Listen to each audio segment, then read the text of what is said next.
네, 지금 관심 가져야 할 산업과 이슈에 대해서 살펴보는 비즈 인사이트 시간입니다. 오늘 강정수 블루닷 AI 연구센터장 나와주셨습니다. 어서 오십시오. 안녕하세요.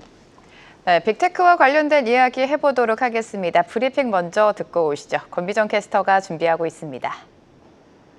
네, 지난 6월 머스크와 트럼프 간의 브로맨스에 균열이 생겼습니다. 트럼프의 감세안을 두고 두 사람이 날선 신경전을 벌였고요.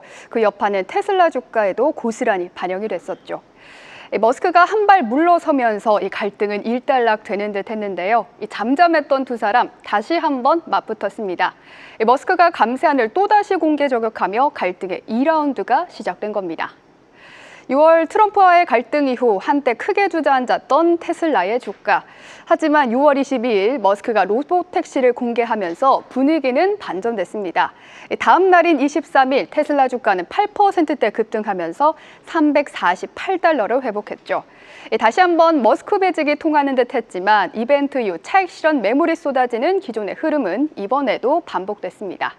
로보택시 공개 직후 잠시 깜짝 반등에 성공한 뒤 주가는 다시 하락세로 돌아선 건데요. 이때 머스크가 다시 테슬라에만 집중했다면 좋으련만 지난주 머스크는 또다시 트럼프 대통령의 감세안을 공개 비판하며 정치 무대 위로 다시 한번 올라섰습니다. 이번 주로 예정된 감세안 상원 투표를 두고 다시 한번 자신의 목소리를 높인 건데요. 지난 6월 첫 다툼 때도 이 표를 좀 보여드렸습니다. 감세안의 풀네임은 하나의 크고 아름다운 법안입니다. 지난 하원 통과 때와 비슷하지만 이번 상원 통과 때는 국방 예산과 관련된 내용이 추가됐고요. 또 재생에너지 과세 조항을 삭제했습니다. 이 상원 통과를 앞두고 마지막이라고 머스크는 여긴 걸까요? 머스크는 다시 한번 강한 반대의 목소리를 높였는데요. 지난주 토요일이었습니다. X를 통해서 상원 법안 초안은 미국 내에 수백만 개의 일자리를 파괴하고 막대한 전략적 피해를 입힐 것이다. 과거 산업에는 혜택을 주는 반면 미래 산업에는 심각한 피해를 입히고 있다라고 밝혔고요. 또 여기에서 그치지 않고 화요일에는 감세안이 통과된다면 다음 날에는 미국 땅이 창달될 것이다. 이렇게 말하면서 이 창당 의지를 밝힌 것인가 이런 물음표를 던지게도 만들었습니다. 트럼프 대통령도 가만히 있진 않았습니다. 바로 이에 대해서 응수하면서 일론 머스크는 그동안 보조금을 가장 많이 받은 사람이라면서 미국에 보조금이 없다면 일론 머스크는 기업의 문을 닫고 남아공으로 다시 돌아가야 할 것이다. 도지에게 면밀한 검토를 지시해야 하나? 이렇게 조금 이야기를 하면서 그를 압박하는 행동을 보였었죠. 이 트윗을 한 후에 한 기자가 트럼프 대통령에게 그를 추방할 수도 있냐라는 질문을 하자 트럼프 대통령은 이렇게 좀 표현을 했습니다. 한번 생각을 해봐야 된다. 그를 추방할 수도 있냐라는 다소 자극적인 워딩임에도 불구하고 이를 막지 않고 조금 더 고민을 해보겠다라고 그 대답을 미룬 건데요.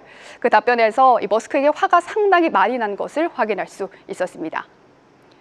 트럼프와 머스크 다툼의 중심에 있는 감세안, 간밤 상원에서 표결에 붙여졌는데요.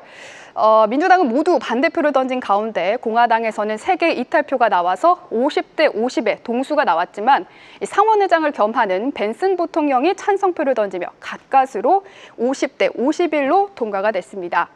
상원 심의 과정에서 몇 차례 수정이 이루어졌기 때문에 법안은 다시 하원으로 넘어가서 표결 절차를 밟게 되는데요. 미국 현재 시간 수요일, 즉 우리 시간으로는 오늘 밤에 하원에서 투표가 진행될 예정이고요. 트럼프 대통령은 7월 4일 독립기념일 휴가를 떠나기 전에 법안에 서명하고 싶다며 빠른 진행을 당부했습니다. 트럼프와 머스크 사이를 또다시 갈라지게 한 감세안, 미국 시장에서도 영향을 줄 텐데요. 오늘 관련한 이야기 함께 나눠보시죠. 네, 브리핑 보고 오셨고요. 좀 더 깊은 이야기로 들어가 보겠습니다. 센터장님, 일단 빅테크 얘기하기 전에 관세 먼저 좀 여쭤보겠는데요. 지금 미국이 연일 관세 압박을 좀 이어가고 있고 이번 주 이제 국가별 관세 어떻게 결정이 될 거라고 보십니까? 우선 몇 가지 지켜보셔야 될 것 중에 하나는 서한 관세라는 개념입니다. 그러니까 네. 평지 관세. 우선 베센트 장관이 얘기했던 것은 협상이 안 되면은 우리는 서한을 보내겠다. 이 서한을 보낸다는 뜻은요, 여러분. 서한을 보내고 나서 우리가 한국이 만약에 그걸 받는다면은 네. 30일 뒤에 효과가 발생합니다. 그러니까 바로 그러니까 바로 예를 들면 10일 날 결렬됐으니까 우리가 한국에는 뭐 얼마 정도의 관세를 부과할 거야, 상호 관세를. 이거 하더라도 효과가 평지로 가기 때문에 30일이 유예된다는 건 그만큼 미국 행정부도 주식시장을 신경 쓰고 있다는 거죠. 그러니까 이 주가의 폭락이 지난번처럼 그렇게 오진 않을 가능성이 있다는 걸 좀 염두에 두셔야 되는 거고요. 두 번째는 사실은 감세 법안에는 빠져 있지만 뭐 좀 이따 말씀드리겠지만 지금 이 관세 협상에는 이 미국 빅테크들에 대한 우호적인 이 환경을 조성하는 것이 들어가 있습니다. 예를 들면 지금 유럽연합이 지금 대단히 민감한데요. 유럽연합에서 예를 들면 지금 구글이나 애플이나 메타에 대한 소송을 취하해라. 지금 이런 압력을 넣고 있는 거니까 네. 여기에 마크롱 프랑스 대통령이 그거는 주권이고 우리가 결정할 일이지 관세 협상 대상이 아니다. 이렇게 지금 못을 받고 있으면서 지금 이렇게 되면 EU하고의 막판 협상이 타결되지 않을 수도 있는 거거든요. 그래서 이 부분을 좀 보셔야 될 것 같고요. 가장 크게는 또 일본을 지금 되게 믿게 보고 있는 거잖아요. 네. 네. 일본과의 관세 협상, 일본에서는 특히 자동차 수출이 대단히 중요합니다. 이 일본은 자동차 수출과 무엇을 맞바꿀 것인가에 있어서 흔히 말해서 쌀 시장 개방을 요구하고 있는 거거든요. 일본이 쌀이 좀 부족해서 한국에서도 요즘 뭐 수입하고 있을 정도로 이런 부분이 있기 때문에 일본은 그래도 막판 타결을 할 수 있지 않을까. 그리고 여러분 아시는 것처럼 중국은 8월 30일로 연기가 된 상태고요. 한국은 지금 연기를 신청한 상태입니다. 아직 이것을 미국 정부가 받아들이지는 않고 있는데 아마 우방국 카드를 써서 연장안을 받아들이지 않을까 저는 그렇게 보고 있습니다. 그러니까 가장 중요한 것은 유럽연합이라는 거죠. 네. 네, 트럼프 대통령이 지금 뭐 많은 나라에게 서한을 보내겠다는 입장을 계속해서 강조하고 있는데 우리 정부는 아무래도 협상이 진전되기를 바라고 있죠. 어떤 것을 얻어야 되는지 어떤 게 지금 필요하다고 판단을 하십니까? 저희 나라가 네. 지금 상호관세가 매겨지면 가장 불리한 산업을 꼽으라고 하면 철강과 알루미늄, 그러니까 철강 산업하고 그다음에 자동차고 그다음에 배터리입니다. 이 부분에서 이 상호관세를 낮추는 것이 이제 정부의 과제인 거고 그렇다면 미국에서 뭘 원하느냐? 미국은 우선은 무역 수지흑자 좀 개선하자. 즉 네. 자기네 미국 물건 한국에 많이 수입했으면 좋겠다. 그다음에 또 있는 것이 여기 들어가 있는 것이 뭐 미국에다 막 투자 많이 해라. 뭐 이건 저희 하고 있는 거라서 큰 이슈가 되지 않을 것 같고요. 세 번째가 유럽연합하고 비슷합니다. 우리 온라인 플랫폼법이라든지 미국 빅테크에 대한 규제를 풀어라 또는 구글지도 한국에서 허가해줘라. 좀 이러한 압력이 지금 분명하게 존재하고 있는 거고요. 그리고 주한미군 분담금 올려라. 뭐 이런 것도 큰 이슈가 되지는 않을 것 같아요. 근데 문제는 미국의 수입품을 우리가 받고 우리 걸 수출해줘야 되는데 여기서 떠오르는 개념이 여러분 TRQ라는 개념입니다. 그래서 타립 관세고요, 레이트 관세율을 쿼터를 정하는 건데 이게 뭐냐면 유럽연합이 많이 했던 방식인데 지금 한국 정부가 요구하고 있거든요. 즉 일정 양, 예를 들자면 철강하고 알루미늄 수출할 때 2017년 수준까지 할 때는 관세를 아주 낮은 관세를 매기고 그 2017년보다 더 많이 수출할 경우에는 그 일정 양을 넘어서는 부분은 관세를 높게 해줘도 괜찮다. 그러니까 이런 부분인 거죠. 그리고 쌀을 우리가 수입하더라도 어느 일정량은 수입을 해줄게. 우리 자국 농업도 보호해야 되니까 여기까지는 관세를 좀 낮게 가지만 이걸 넘어서면 관세를 높이겠다. 이런 식의 어떠한 개념이 있어서 저는 뭐 한국도 그렇게 큰 문제 없이 저는 타결될 수 있을 거라고 저는 보고 있습니다. 네, 지금 미국 같은 경우는 또 감세안 논란이 뜨거운데요. 상원 첫 관문 이제 통과하면서 글로벌 경제 여파에 이제 촉각을 곤두세우고 있는데 감세안이 어쨌든 최종 통과가 되면 미국의 재정 적자 부담이 커지고 우리나라를 비롯해서 이제 주요국 경제에는 어떤 영향이 있다고 보십니까? 사실은 감세안이 이제 되면 이번에 이제 확정된 것은 10년 동안 5조 달러입니다, 여러분. 5조 원이 아니라 5조 달러의 부채를 미국 정부가 더 질 수 있는 이러한 여백이 생긴 거거든요. 네. 이것을 지금 뭐 일론 머스크도 대단히 강력하게 비판하고 있는 네. 거고, 이렇게 5조 달러의 정부 부채가 지금도 미국이 천문학적 수준의 정부 부채가 있는데 또 그만큼 올라간다라는 것은 흔히 말하는 10년 장기 국채의 이자율이 올라갈 수 있다라는 거죠.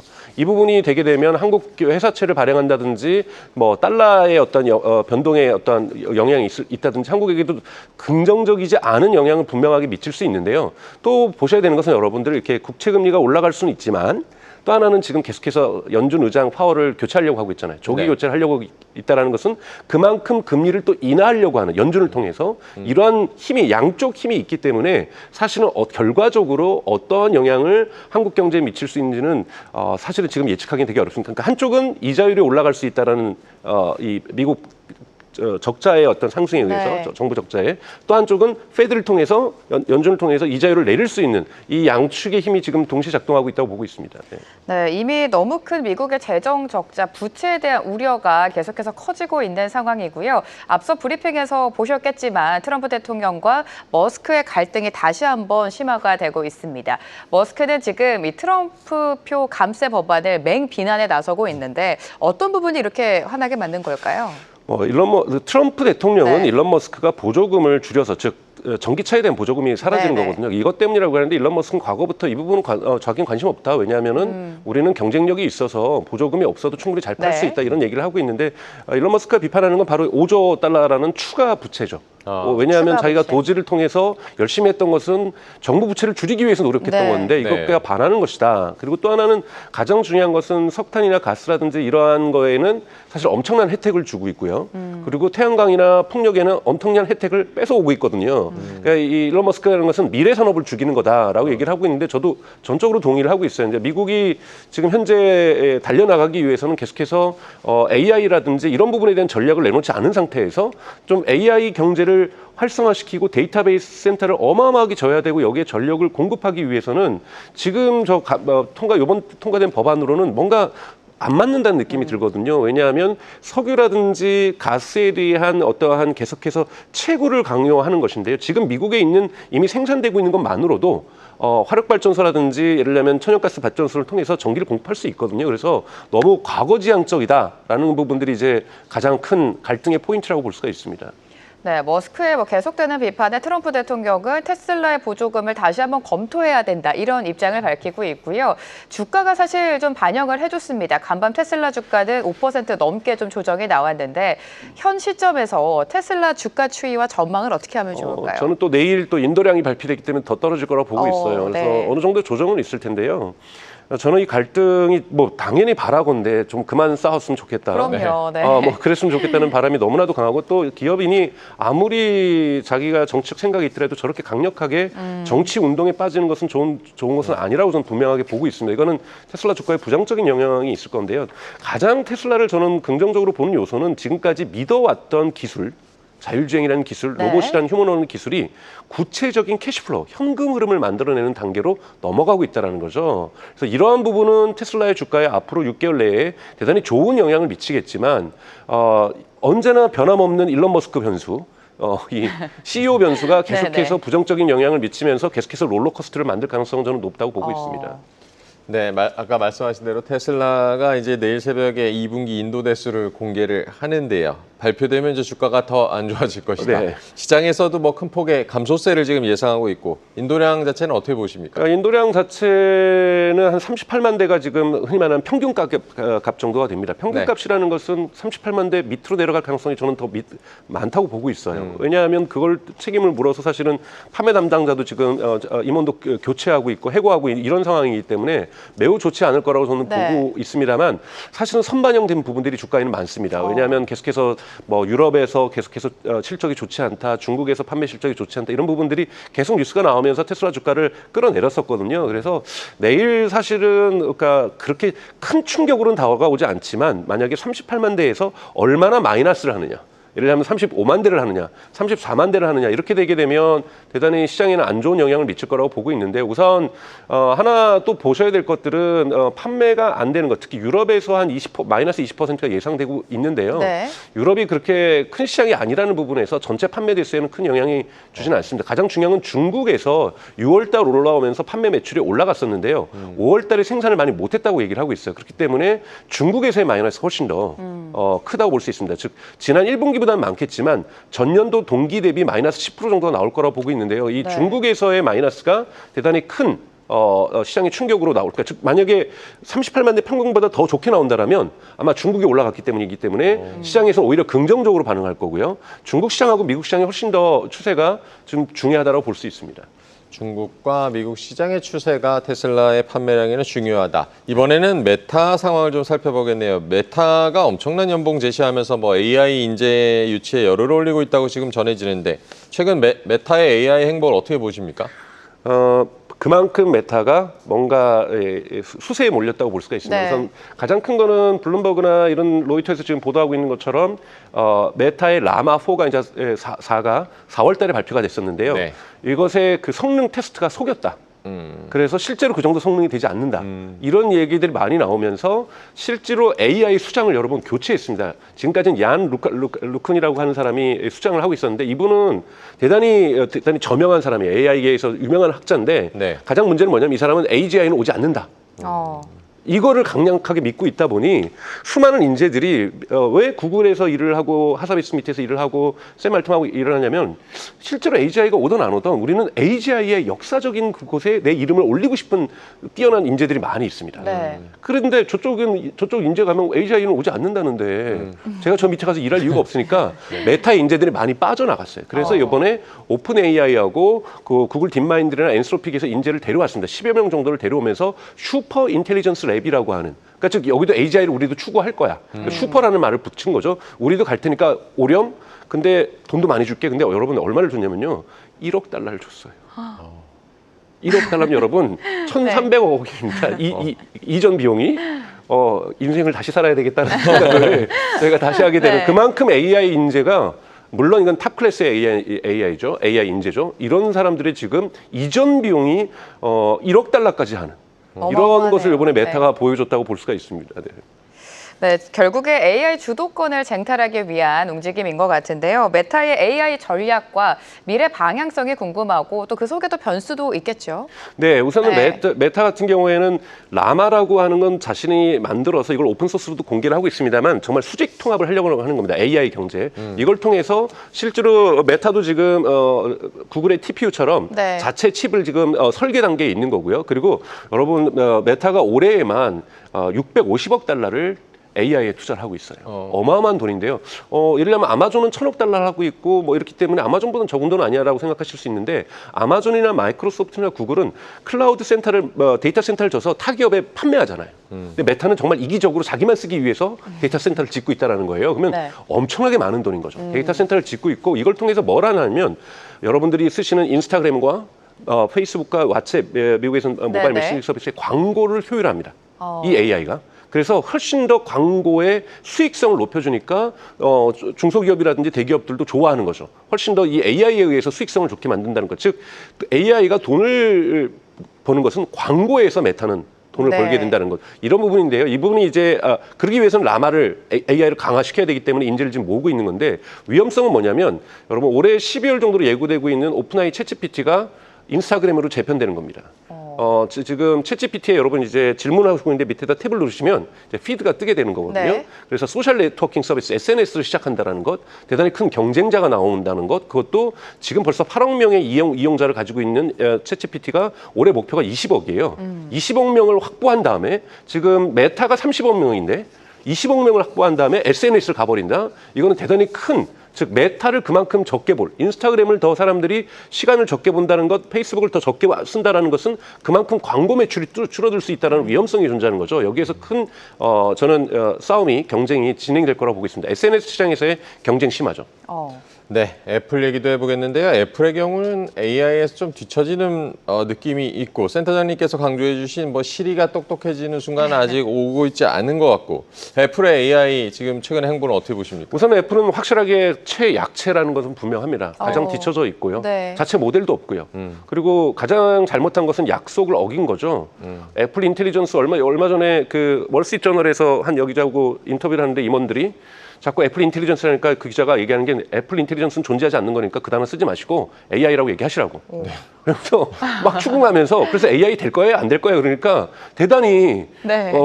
이 후퇴하는 모습으로 진짜 실제로 지금 애플이 후퇴하고 있고요. 이런 모습을 보여주고 있거든요. 이것은 지금 이제 많은 사람들이 퍼플렉시티를 인수할 거다라고 얘기를 하면서 퍼플렉시티를 인수하는 순간 애플의 주가가 지금 대단히 내려가고 있는데 다시 점프업을 할 가능성이 높다라고 얘기를 하고 있는데요. 저는 퍼플렉시티는 인수하지 않을 것 같아요. 퍼플렉시티는 AI 검색 서비스지 언어 모델을 갖고 있지 않습니다.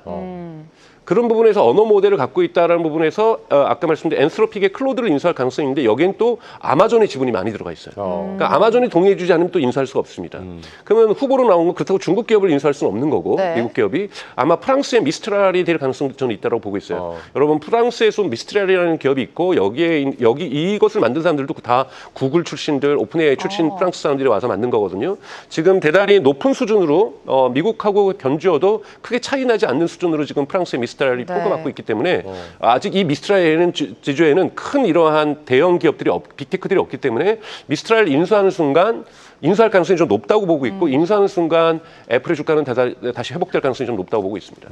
네, AI 시장에서 애플이 과연 어떤 돌파구를 찾을지 지켜보셔야 될 것 같고요. 마지막으로 빅테크 이슈 하나 더 짚어보도록 하겠습니다.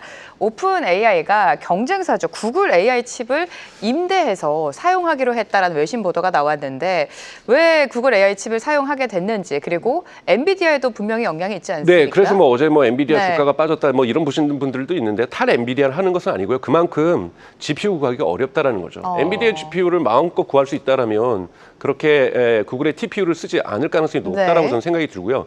두 번째는 구글의 TPU는 조금 더 비용이 저렴합니다.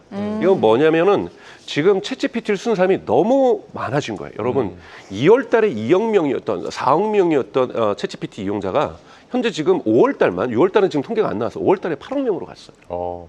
그러면 6월 달이나 7월 정도나 8월이면 10억 명이니까 지금 GPU가 2배가 필요한 거잖아요. 그러네요. 네. 네. 근데 2배가 필요한데 엔비디아의 GPU를 그렇게 쉽게 구할 수가 없다 보니 구글의 TPU라도 빌려 써야만 하는 그런 상황까지 그만큼 여러분 챗GPT의 성장 속도가 빠르다. 이렇게 해석하셔도 좋습니다. 네, 오픈 AI가 구글의 AI 칩을 채택을 한 것 그만큼 이제 성장세가 빠르기 때문이다라고 짚어주셨습니다. 오늘 블루닷 AI 연구센터 강정수 센터장과 함께했습니다. 고맙습니다. 고맙습니다. 계속해서 다양한 경제 이슈를 알고 싶다면 구독과 좋아요, 알림 설정 부탁드립니다. AI 캐스터 권미정이었습니다.